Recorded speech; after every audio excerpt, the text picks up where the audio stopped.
Assalamu alaikum. My name is Dr. Kashan Uddin Niazi. I'm the family physician in Sulman Raji University. And today we have a relevant topic, which is Ramadan and healthy lifestyle.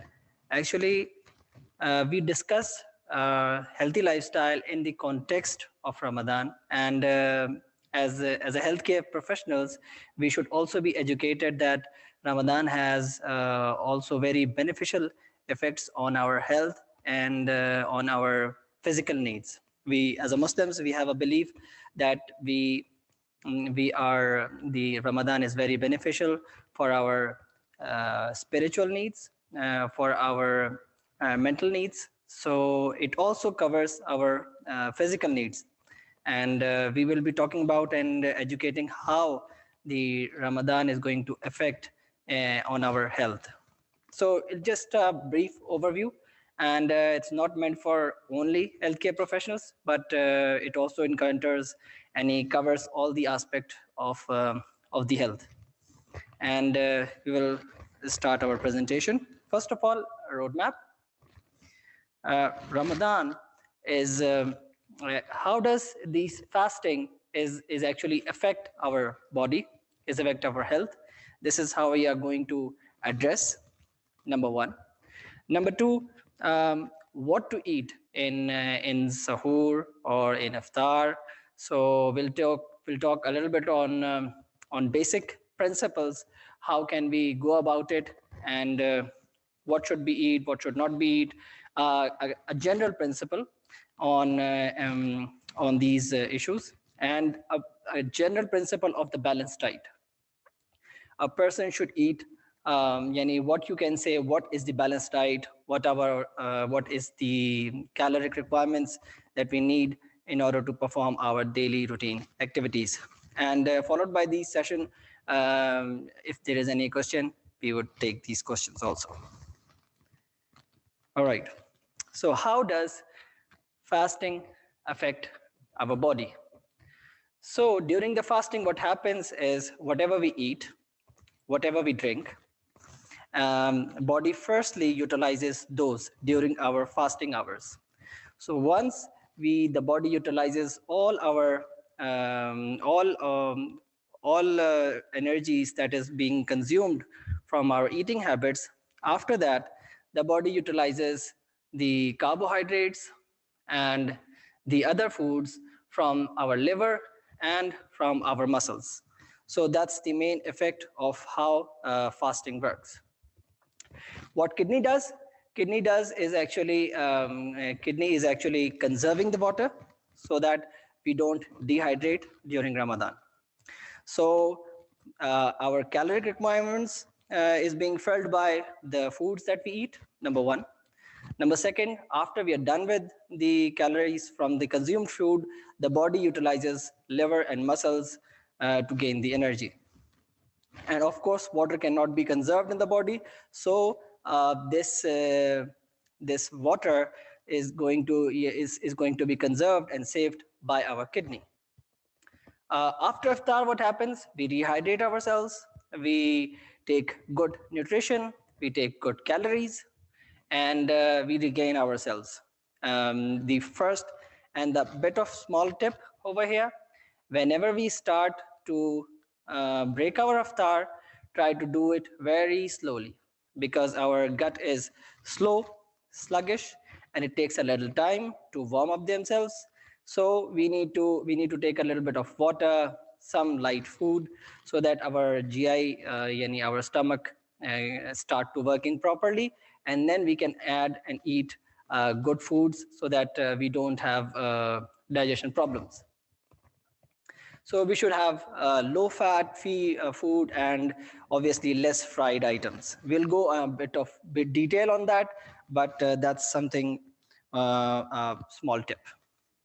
Okay, a bit of medical issue, but we just take just a small comment over here, that how our brain knows that yani, we need food, we are hungry, and how can we replenish ourselves. So in order to do that, when our stomach is empty, you can see here, When your stomach is empty, one hormone which is called hungry hormone is called ghrelin. Ghrelin activates and it tells our body and brain that we are hungry and we need some food. All right. Once you get the food, incretin released from the GI, which causes the pancreas to stimulate insulin in order to get more energy into the tissues, which is liver, muscles, etc., etc. And once we are full, the adipose tissues, they release leptin, which causes the brain, which gives us the signal that now we are full and we don't need much of the food. So in order to, yani, our brain knows with the help of hormonal activities that we should eat or we should not eat, like we are full. So that's a bit of understanding how our brain and body works during fasting.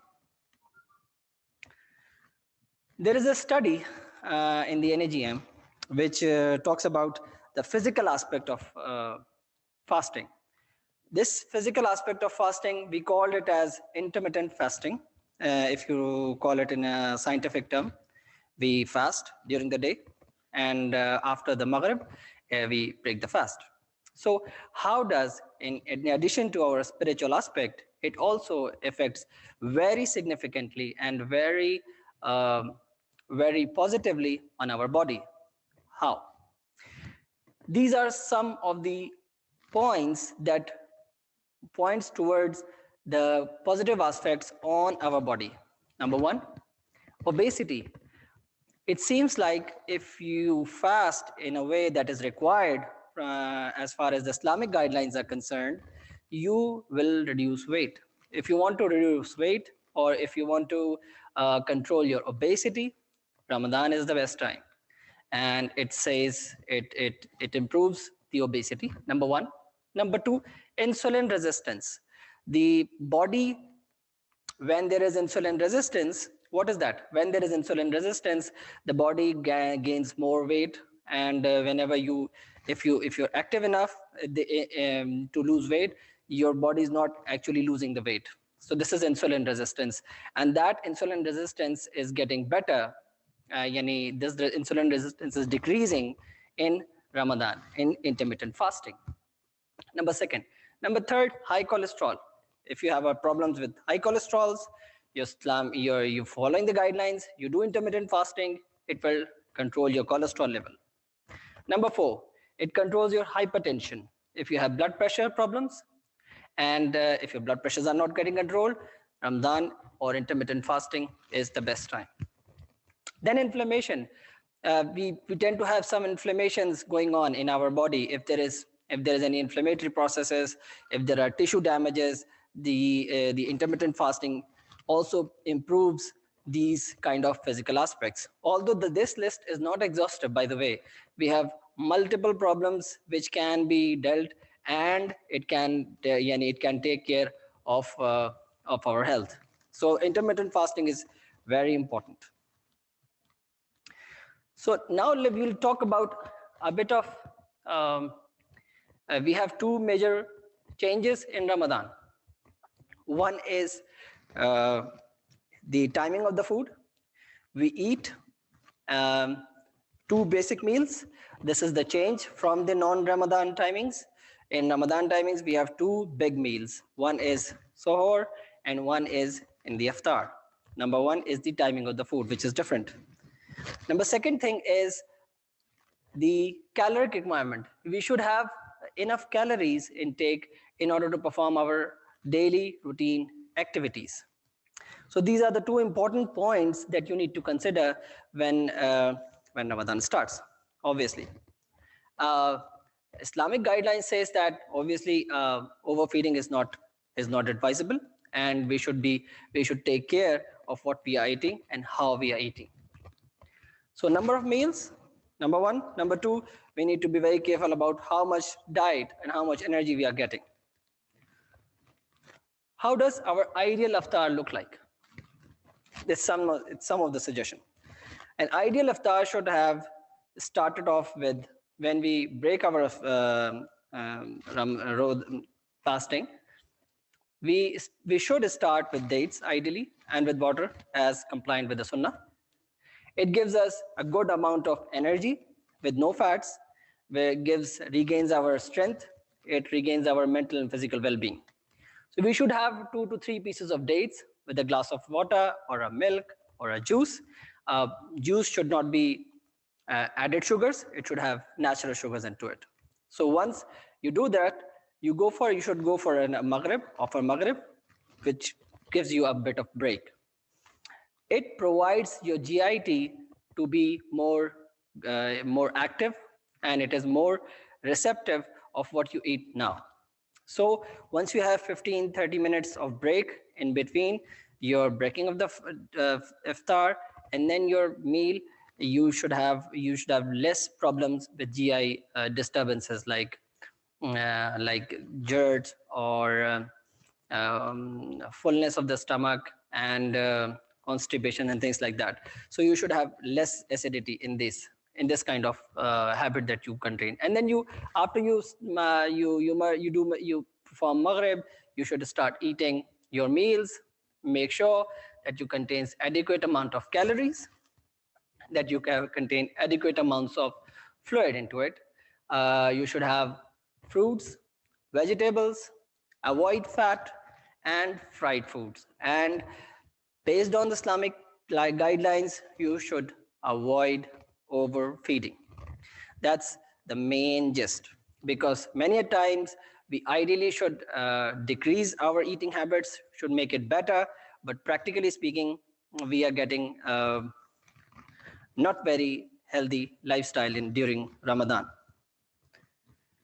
All right, so if you take a look over here, you should have dates in your iftar.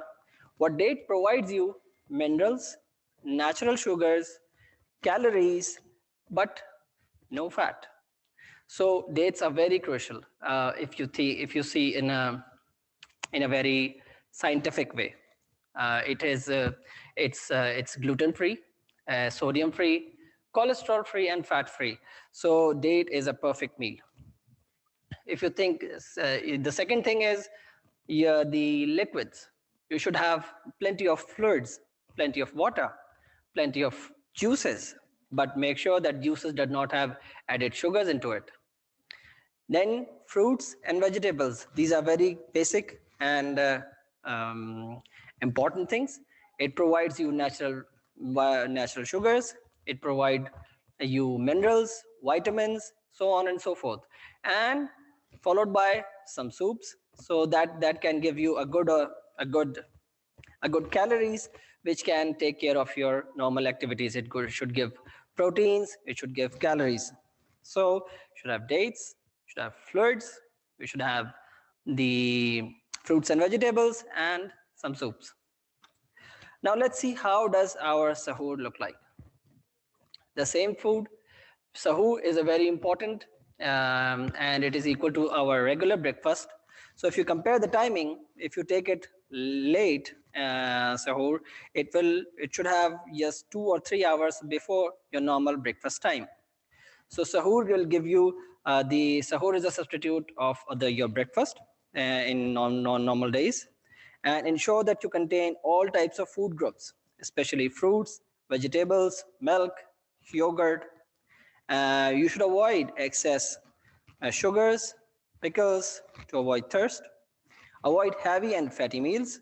Be sure your water and fluid intake is always enough. Follow the Islamic guidelines and you should not overfeed in sahur. So the take-home message in sahur is that you should take it late as compliant with the sunnah, so that it will substitute the breakfast. And you should have fruits, vegetables, good amount of fluids. You should avoid fried fluids, you should avoid pickles, you should avoid excess sugars, because it is going to activate your thirst, and it will be difficult during the daytime to carry on with your normal activities. So this is about iftar, this is about sahur, how you should start off with. The main principle is you should stay active and You should take more and plenty of water. You should take fruits, vegetables, and you should take minerals into it. So and try to grab all these things from your diet, not just taking multivitamins and supplements. So that's the take home message. Now we talk about balanced diet generally in Ramadan and non Ramadan, both uh, both the scenarios. So if you take here, how much calories do we require?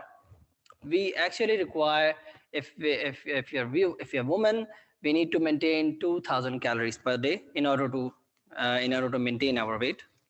And if you want to lose a bit, you can decrease up to 1500, or as compare yani as required with your BMI and your BMR. BMI is basic metabolic rate, and BMR is basic metabolic rate, how your body consumes your fluid, your energies. If you're a man, you should have 2500 calories per day. So you can calculate your calories based on different caloric calculators available, and then you should have at least 2000 to 2500 calories per day. But this is for a general population which is otherwise healthy, and the person is not obese. If the person is obese, you should decrease his caloric intakes according to the need. So if you see here, we should have fats in our diet. We should have proteins, minerals, vitamins, and water. So this is all very important for us, for our body to perform well. So we should be in balance in taking all the food items and food contents. Now we'll take a look of how our different food items, yani different food and different carbohydrates, proteins, fats, what are the roles? Why it is important to take these? So if you say sugar, sugar is for energy, and you should take these sugars from natural sources rather than additive sources. Fibers, you should have fibers in it. Why fibers? To avoid constipation. You should have proteins into your diet. Why proteins? In order to grow better, and also for the repairing of the cells. Why you also need fat also for the energy and your insulations. We also need vitamin C for healthy skin and our gums. So vitamin C is also very important for us, for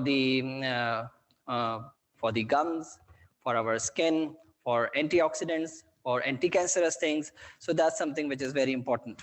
Vitamin D is important for strong bones. So you should have vitamin D in your diet in order to strengthen up your bone. You should have calcium in it. It is also good for the bones. You should have iron into your diet and nutrition in order to make red blood cells more active. We also need adequate amount of water to dissolve and to transport different substances. So this is all we require. This is all we all should have these things in our diet in order to perform good. We should have carbohydrates, we should have proteins, we should have vitamins, minerals, and water.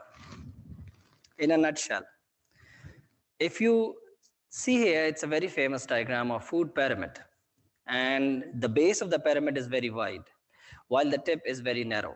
If you go from base to tip, you should know that the base component should have breads, cereals, rice, pasta. This is a carbohydrates. Why carbohydrate was? Carbohydrate was to have sugars, to have good fibers. So it will give you more energy.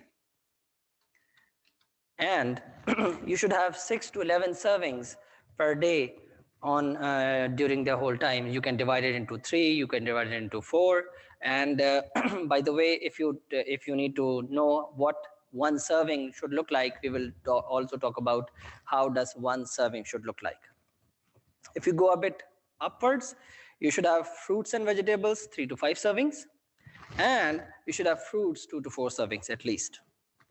Milk, yogurt, cheese should have 2 to 3 servings. Meat, poultry 2 to 3 servings. Fish, oils, and sweets you should have in a very sparing manner. Serving size. Now let's define what serving size is. If you talk about breads, cereals, and pasta, serving size differs on what kind of food that you are eating. If you see here, just one bread is equal to one serving. And if you talk about cereals, 1 cup is equals to one serving. Half cup of cooked pasta or rice is equals to one serving. So 6 to 11 servings the whole day. Vegetables, half cup or about a size of a bulb part of a light bulb. So that can give you one serving. Fruits, one medium size fruit or about a size of a baseball could be one serving. In dairy products, 1 cup of milk, yogurt, or 1 ounce of cheese can make up one serving. Proteins, 3 ounces of meat, chicken or fish, or about the size of the palm of the woman's hand, and half cup beans or one egg. This is all one serving. It differs from the kind of food that you're having, the kind of fruit that you're having, but it will just give you a rough idea how you can plan your meal and how you can go about it.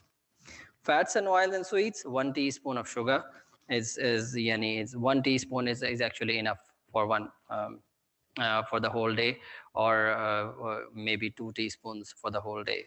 It's more than enough. Your in a nutshell, or in a layman term, whenever you see your plate, it should reflect like this. You should have fruits in it, you should have vegetables in it, and you should have proteins. So if you look up your plate and you can think of, if I need to divide my plate into 4 parts, it should have proteins in it, it should have fruits in it, it should have vegetables in it, it should have some grains, and a cup of dairy milk, whether is it a milk or dairy product, whether is it a milk or a yogurt. So this is how our plate should look like. It should have all the important contents and ingredients which is healthy and which is important for our basic functioning. So that's about it about health and how can we take care of our health during Ramadan. The take-home message over here is we should design our iftar and sahur in a way that can give us good calories, less fats, and good enough water, enough liquids in order to perform well. We should also avoid our the we should also avoid fried foods and fatty foods in order to overcome our thirst. And in order to perform well, we should have all these things: fruits, vegetables, and all the ingredients in it. I hope that gives you a very good guideline, and follow the same. All right, thank you for your time. Inshallah, happy Ramadan, and may Allah bless all our deeds and all our efforts during this Ramadan. Stay blessed. Jazakallah khair. Assalamu alaikum.